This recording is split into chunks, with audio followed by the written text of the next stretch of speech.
Hey, welcome to the Inner Circle podcast, where growth minded leaders come together to build better businesses and better lives. I'm your host, Hector Alvarado. Here, we don't do theory, we share real lessons, real systems, and real strategies you can use right away. This is a community for people committed to growth, impact, and supporting each other on the journey. You're in the right room, my friends. Let's get started. Appreciate everybody joining us today, and welcome everybody to another Inner Circle call here. We're excited to welcome Lacrete showed up today. Usually it's been Calgary the last few weeks, but man, Lacrete certainly came in to represent. Loving it, loving it. And as Alan was talking about today, we're jumping into part 3 of our leadership series. But let's start with a truth that most leaders don't want to hear. So perk up, get ready, right? And this is it. Most culture problems in your company are not people problems, right? Let me say that again. Most culture problems in your organizations and teams are not people problems. They are clarity problems. When leaders say things like, I feel like my culture's off, and man, my team or people, they're just not aligned. My teams aren't collaborating. You know what they're really saying? They're saying people don't know what actually matters most right now. That's the hard truth, is that your people that you're leading, your business folks, don't know what actually matters today. And when clarity is missing, effort gets wasted, right? You see people doing things all the time, good people. They're working hard, they're putting in the long hours, and they think that they're adding value. But guess what? They're working hard on the wrong things, right? And I know because I've seen it, I've lived it. I've been in those shoes early on in my career, and I have leaders that would say, hey, like, this is important, and that's important, and this is important. Well, you naturally gravitate to what you think is important, right? And you go work on that for a little bit, and then you're like, hey, how come this thing's not doing so well? Well, you said that this KPI was the most important, or logically this one seemed to be like it was the most logical, so I went and worked on that metric or that KPI. Well, not necessarily. We need to focus here. We need to go focus on cash flow, not growth. And you're like, well, I thought we wanted to do this. And so that's when you get people working on so many different points that it creates confusion. And then after you get confusion, you get this morale dip that happens right off the bat. And you get frustration that happens secondly. And then what really happens is that your team starts to pull in different directions and the execution completely slows down. You're like, how come we're not gaining more revenue? How come the profitability is down? How come we can't hire people? How come our turnover is high? How come, we've got all these other problems going on? Well, that's because everybody's chasing their butts. Like they have no idea what they're doing here. And so what I want to specify and really clarify and really point out tonight is when clarity is missing, all of that effort just will get wasted, right? And so culture is not what you say, it's what you value. Culture is how people decide what to do when everything feels important. So you need to have culture that is structured, that allows you to understand, how do we pivot? What is that is the most important for our teams and our organizations at this point in time, and make the right decisions, know what levers to pull at that given moment to be able to strategically go that direction, right? And so one of the things that I like to point out, and this is one of the mental notes that I want to share with everybody, and the mental model as we talk about culture, is that culture is clarity in motion. It is never static. It is fluid. It is constantly moving. And so you must align your culture. You must pivot to what is happening in your world. If your business is shrinking, well, then you need to change your culture to inherit and be ready to deal with that pivot point. If it is growing, you need to structurally align with what happens with growth initiatives. With growth, you're going to have more people, you're going to have more equipment, you're going to have more headaches, you're going to have more customers. All of that comes in that. And so you have to understand what are going to be the strategic important points for that group to focus on. Patrick Leoncini taught us that a healthy organization wins because they are clear. They're clear about why they exist. They're clear about how they behave, and they are clear about what matters now, right? And so having a true vision board, and I'm not talking a vision of where you want to go in just like the 10-year, but truly laid out what is the strategic map and goal for this year. What we're going to hit $1 million, or we're going to hit $10 million. How are we going to hit $10 million?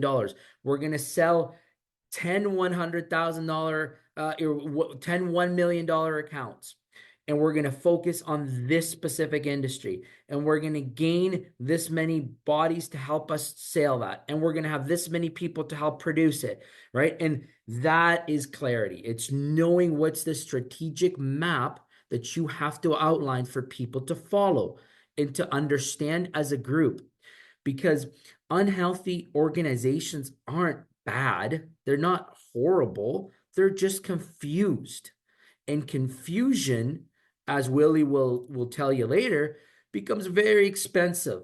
Very expensive. When we think back to like the Willie's days early on, when the confusion was the culture, it was expensive. It was struggling financially. And I have worked in many organizations, and I've gone and fixed them, where their primary reason why they're broken is because they're confused, right? There's no strategic alignment. And that becomes so expensive to the bottom line, not only from a profitability standpoint, but expensive when it comes to losing talent. Top talent will leave confused organizations. Top talent will leave like culture that is not aligned to what makes them feel valued and really give great output, right? And so what I see is that average leaders think culture is emotional. And I know last week we talked about emotional intelligence and how to really lead with the right strategy around emotion. And the truth is that culture is not emotion. There's an element of emotion that is part of it, but elite leaders understand that culture is purely operational. That's the truth about culture. Culture shows up in how decisions get made. It shows up in how things get prioritized. They understand what should get delayed, what should get ignored right now, right?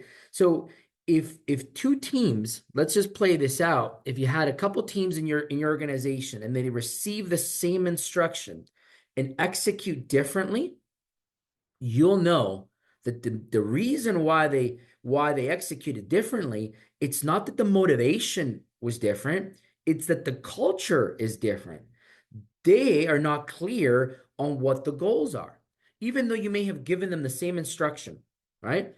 They may not understand why they're there to make that outcome. So we have to be very aware of what we say, how we say it, and how we prioritize this around our teams. Another great writer that I enjoy reading and I speak to in this leadership series is Sun Tzu. And he wrote that strategy without tactics is the slowest route to victory. Strategy without tactics is the slowest route to victory. And tactics without strategy is noise before defeat, right? So the truth of this is that most organizations suffer from noise. What is noise? You might think like, what are you talking about noise, Hector? What are you saying? Noise is too many priorities. Who's experienced this? You go into, a organizational meeting where the leader stands up and he says, we're going to do this and this and this and this and this. And you're like, all right, great. Like, how? Like, how can we possibly deliver to all those things in 90 days or in half a year or even in a year? right? Like you have to be real about it. And there might be too many initiatives. You might bog down a leader with trying to do too many things. One of the key things that we talk about in our leadership forums is we talk about having 3 to 5 priorities. That's it. 3 to 5 priorities per quarter that align to your yearly goals. All right. And you break them down to where they are specifically positioned to impact that yearly goal, saying that you don't go plan winter activity and try to do strategic activity for the winter in like the spring, because you're just fully wasting your time, effort, and money, right? Be more strategic. Do it in the fall. Do it in the late summer, right? If you're planning, if your business is, I've worked with so many landscapers and so many those that do snow removal, and you find like, okay, you want to be winter ready, start to prep for that in the fall.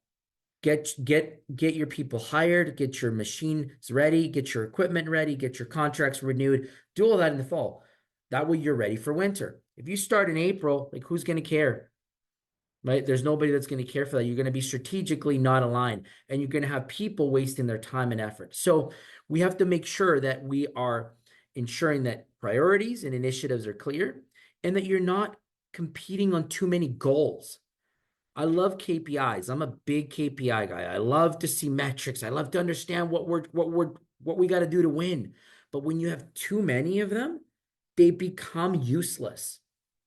They do. And I know like people always say measure, measure this, measure that. And I'm a big guy that loves to measure like as much as we can, as much as adds value. But don't try to overdo it. It just creates confusion because that to me it becomes noise. It's a lot of that. And that is where it gets really frustrating. So let's ground this into reality just to give you a perspective of what I'm talking about.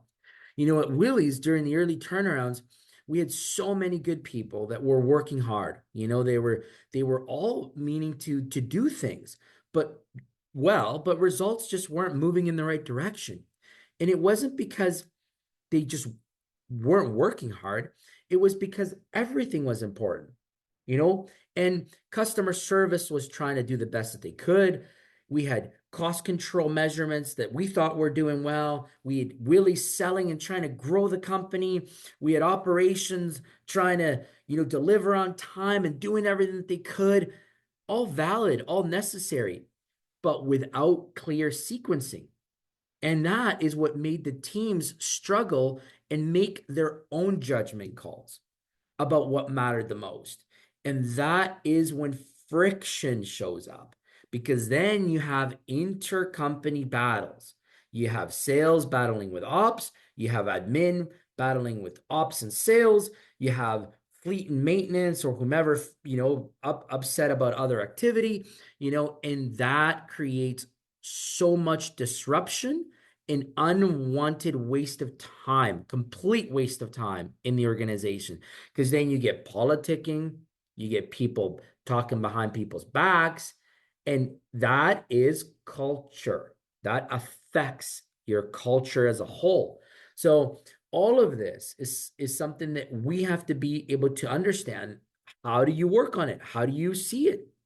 Now, you give specific priorities, right? You say to dispatch, hey, listen, I need you to work on this speed, on time deliveries. That's on you.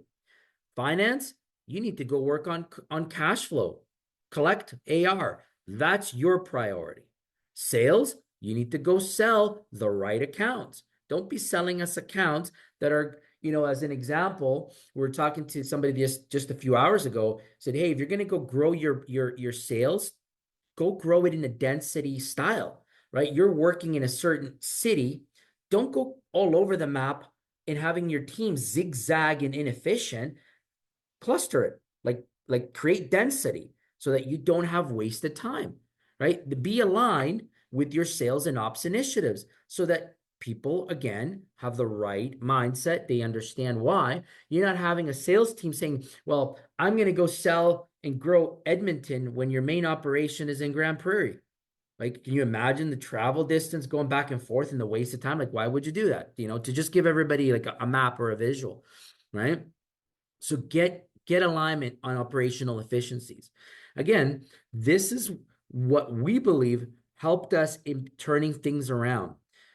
When we started to get clear on the priorities per department, it turned, it became now strategic. People understood why they needed to be there, why their department existed, and what their departmental goals were. Because before then, when all the priorities were unclear, people will naturally default to self-preservation.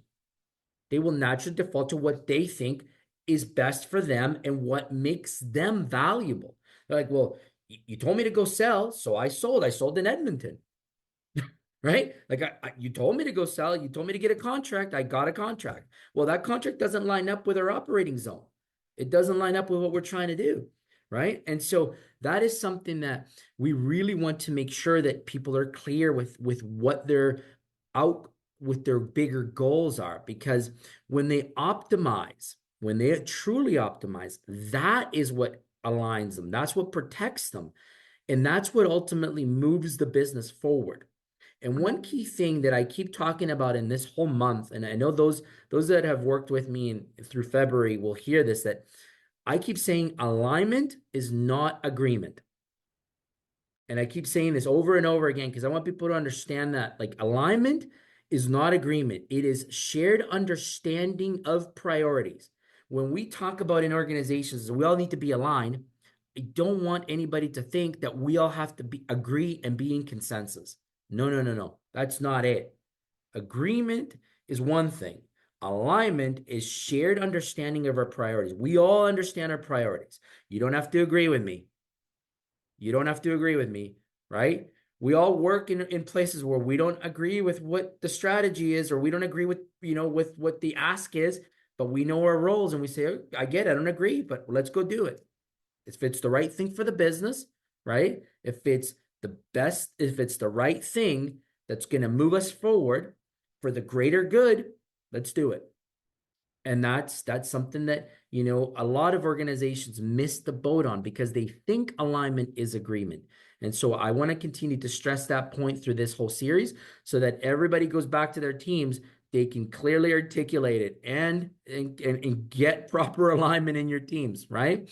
Now, another one of my favorite authors that I keep referring to these leadership series is Jocko Wilkins. And he put it simply.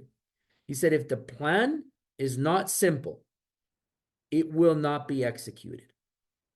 If the priorities are not clear, people will create their own. And when everyone creates their own priorities, you don't have a team, you have silos. Right? And we've all seen it. You have interdepartmental silos. I remember joining an organization where it was like, the finance team, they had their priorities and they were only looking out for their priorities. That was it. But they weren't understanding how they were impacting the operational division. They were not approving certain equipment purchases that needed to be approved. And then, well, how are we going to grow? How are we going to, successfully fulfill our service demands when we're not getting the equipment? Kind of hard to do it, right? And so it was like, all right, you want us to grow? Well, we need three loaders for this winter season. Okay. Well, we're not going to approve them. Well, how are we going to get them? Are we going to lease them? Or are we going to, like, you got to be able to help us here. You got to get a line, right? So just making sure that we're understanding of the departmental silos that could be created when the priorities are not clear and they're not aligned. Now, the second mental model to really take into account is that alignment will beat effort. More effort without alignment just burns people out faster. And that is 100% proven. I have seen people burn themselves out, again, thinking that they're working on the right thing, but they're not. And so elite leaders don't ask, are people working hard, right? When I'm trying to identify what is the pulse, what is the hunger of the leader, what is the hunger of the organization, I'm not asking, are they working hard? Because I'm going to expect they're working hard, but are they working on the right thing at the right time?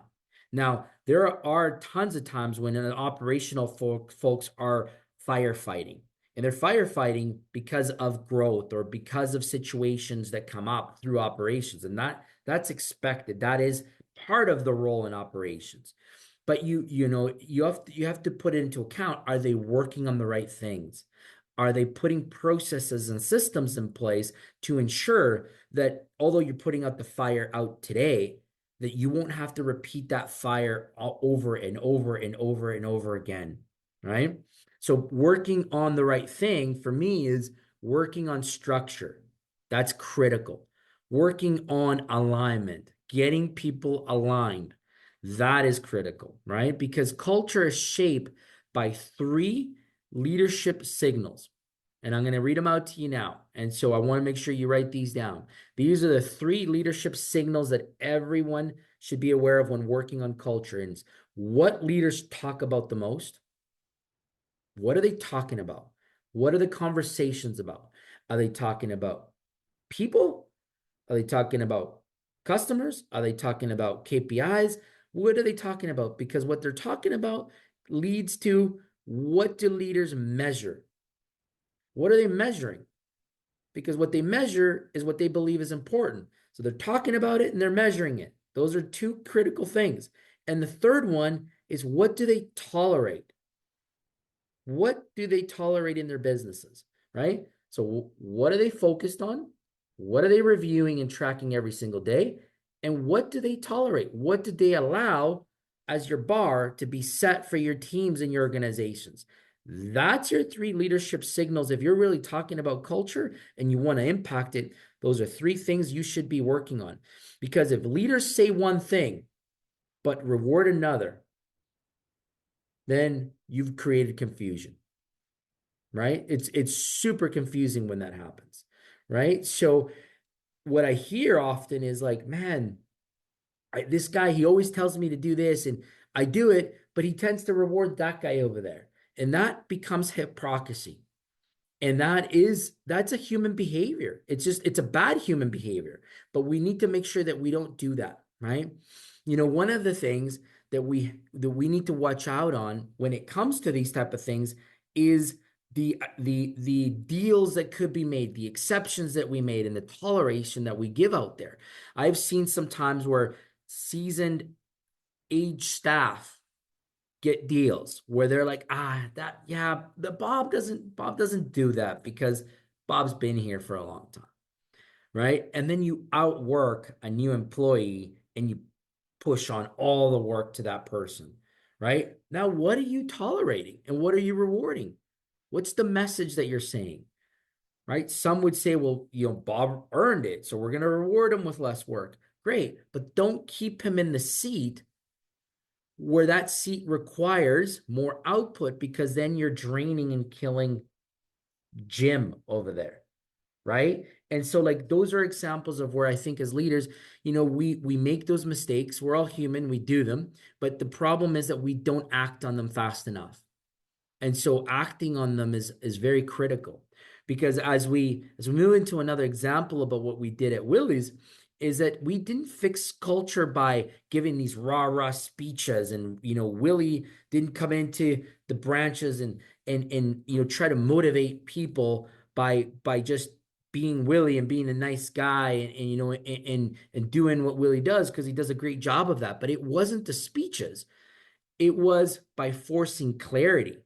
We defined what mattered most each quarter. Then we broke it down to what mattered most each week. And then we took it even further to what mattered most each day, right? What can't wait every single day for us to accomplish. And I remember that we had a metric, and that was the 100th weight metric. That was reviewed every single day along with service. We were measuring cost and we were measuring service. Those were the two things. Those were the two most important deliverables, right? In order to get that data, to understand that there were so many things that needed to happen. We had admin people that needed to process orders within certain time frames. It needed to be accurate. All of that was, we needed our drivers to input the right information so that the admin team could win, so that, the admin team could then invoice, and then our finance team could go get the money. But two things everybody was working on: 100th weight and service. Did we deliver on time like we said we were? And did we move enough weight efficiently enough and profitably enough? Because that is all the game is. Did we make money, right? And did we deliver on time? Those were super critical for us, and so what I wanted to stress was like we fixed it by focusing on those clear, collaborated, focused points. And that's what improved it naturally. That's what moved the needle. Not because people liked each other more. Sure, we got along better, so we liked each other more in a sense that we could tolerate each other. But it wasn't like we all became best buddies, right? It wasn't that. It was because they were no longer competing. There was no longer the back office noise and the gossip. Nobody was that went away. We weren't looking for approval. We weren't looking for that attention. It was just we're winning because we're collaborating as a team. And here's where most leaders like get uncomfortable, and that they believe that alignment requires trade-offs, side deals, side conversations. Hey, you get to do this, and but so and so doesn't, right? As we were talking about Bob and Jim and that, right? That's not it, right? I want to clarify that saying yes to one priority means saying no to possibly another. And I've had to just endure that of recent. I said yes in one scenario this winter where I'm like, man, if I could take it back, I would have said no. But I said yes, and I didn't understand that the output would have allowed us to be so much more successful, right? And so many leaders avoid that discomfort. And why do we avoid it? Because we try to keep everyone happy. I thought by saying yes, I could make our customers happy, I could make our sales team happy. But what I didn't do was I didn't protect our operational output. And so, as a leader, I have to own it now. And I have to communicate that clearly so that everyone on my team now understands, hey, if Hector's owning it and he's saying no, like that's why he's saying no. Because we have to be mindful of what the greater good here is, right? And so it's allowing that culture to sink in. If I can own it, they can own it, and we can all be together and aligned on that strategy, right? So that we avoid chaos. Because if we don't do it, and if I certainly don't enforce that or communicate that or show it, then it will create chaos. And leaders again will choose their own direction, right? And so that's where it becomes really important that we start to talk about these important points in prioritization, collaboration, clarity. And Patrick Leoncini teaches us that clarity must be over communicated. I know you've all heard this before, right? But it says it takes X amount of times before somebody captures it the way that you intended it to be captured. So that means you don't say it once, you don't say it twice, you say it repeatedly and in multiple forms, because now it's not just verbal. So now you have to write an email, you have to phone a person, you have to text a person, you might have to tweet it or exit or whatever it is called now, but you got to do it in so many different channels so that it actually sticks and that it's understood, because clarity will fade under pressure. I want to say this again. Clarity will fade under pressure. It happens time and time again because under pressure, people will again just do what they think is right, because they not because they forget or that they're careless. It's because the noise comes back in. And so we have to make sure that we are consistent in the messaging and that they know. Again, I'll go back to my example of the fact that I said yes in this thing. Next time, I'll know to say no. And my leaders will be like, hey, are you sure? Do you want to take a double check maybe? Like, are you sure power capacity can handle that? And I'll know to be a little bit more careful and review certain points before I just openly say yes, because I got sucked into it, right? And I'll give you guys the example so that you guys know what I'm talking about. Winter hit, we were doing fantastic for the most part. We were absorbing the punches. We were doing well from our service, and our capacity to maintain our commitments was there. But our competitors started screwing up quite royally. And so as they screwed up, those customers, those that we also handle, called us and said, hey, can you recover our services because your competitors are saying that they can't do it. They're struggling. They weren't winter ready. And the ambitious person that I am and our sales team and everybody were all like, yes, we can do it. Say yes, yes, let's do it. In doing that, we completely absorbed our buffer, our safety net. And I thought it was awesome. We were beating our competitors, but the outcome was that by the sixth, seventh day of that, we were then struggling just as bad as they were. We couldn't keep up, and our safety net, our recovery was gone. And worst off, now we didn't look like the heroes that we intended to look like. We looked like the zeros, right? That's what we ended up looking like, and it was bad. Had I said no, then this would have been a very different outcome. We would have continued to look like rock stars with the work and the capacity that we could handle while letting them fall flat on their faces. And then we could then negotiate better terms, as an output when we go back to the negotiating table. But it's a learning. And so I'm human. I have to be able to say, look, this is how it could go sideways if we don't stay aligned and understand here on the clear deliverables. And so as leaders, we have to be true to ourselves, and we have to know, like, when do we do these things, and how do we ensure that we learn from these mistakes, right? And so this moves me over into the solution around collaboration, because collaboration is critical, and it's not in meetings. Collaborations, again, is not consensus.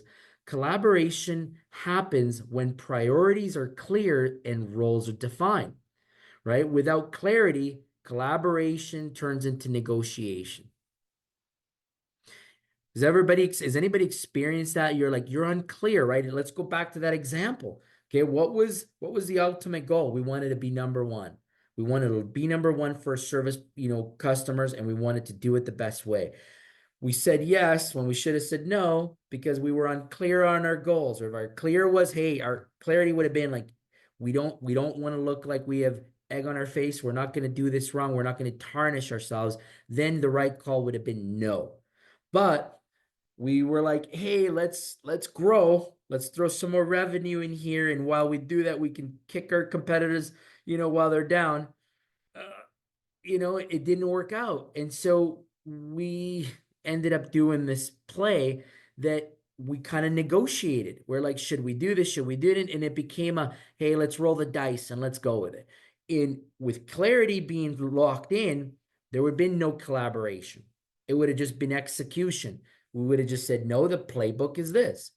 Let them fall on their faces. We stay true to who we are.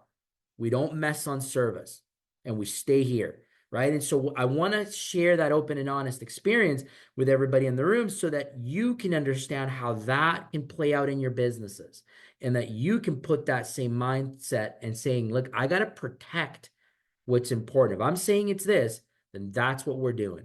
We're not pivoting, right? It's a shiny object. It looks great, but we're staying focused on this, right? The whole point of clarity is that it reduces friction, because friction destroys momentum. And that's the whole point of what we're talking about in culture, because this internal conflict that starts becomes very toxic. And that's when you start to have the churn. That's when you start to have the noise, and all of this becomes really influential, and it like really affects the behaviors that your leaders follow.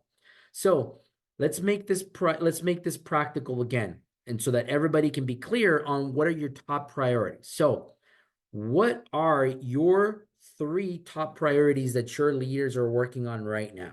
Write those down. Understand them. Ask your people. Just to go around the room and ask all your leaders, your managers, your supervisors, and be like, hey, Tom, Bob, Billy, what are you working on right now? What are your priorities for this week? Maybe start there every Monday. Talk to your teams. Be like, ask them a simple question. What are priorities for you this week? And hear them out. Provide an opportunity to get alignment, not consensus, alignment.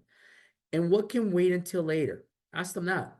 Like, yeah, maybe that's not the right call for this week. Maybe that's one for 2, 3 weeks from now, right? And then find out what am I asking people to do? Ask yourself that question. What are you asking them to do that directly conflicts with priorities? Are you sending mixed messages? Are you asking them to grow your business when you know you have operational downfalls right now? Should you not go work on your, on your structure first before you grow?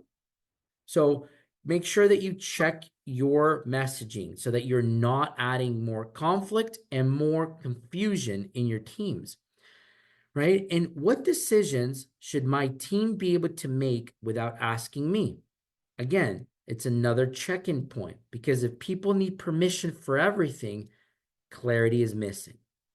If they're constantly asking you, right, what do we need to have permission to do this, to do that, then you haven't set up the boundaries to allow them to grow internally. And again, you're creating dependency.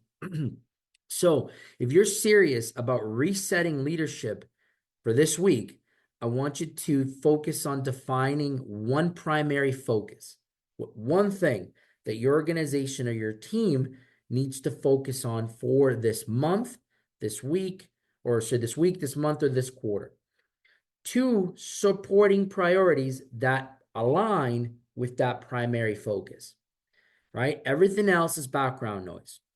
That's it. Simplify it. Two supporting to one. Then communicate it until you're tired of hearing it. You want to ask ask people if they heard it. Tell them to explain it back to you. And every single day, check in to make sure that everybody understands it.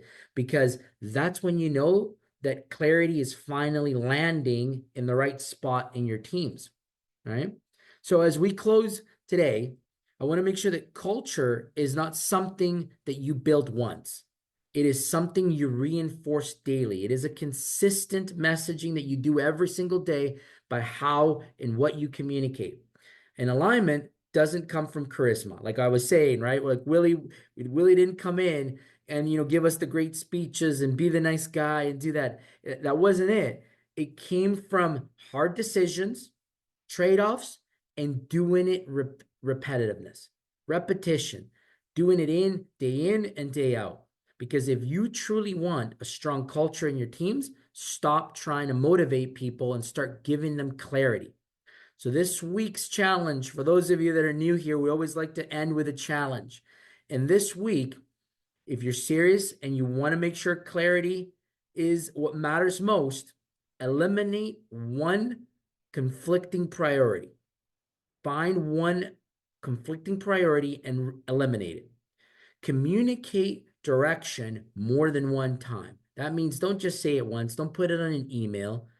Put it on an email, put it on a video, put it on a phone call, right? Like have it reviewed through all of your meetings and your teams, but over communicate and make sure that that direction is clear because execution becomes easier and improves as your culture follows.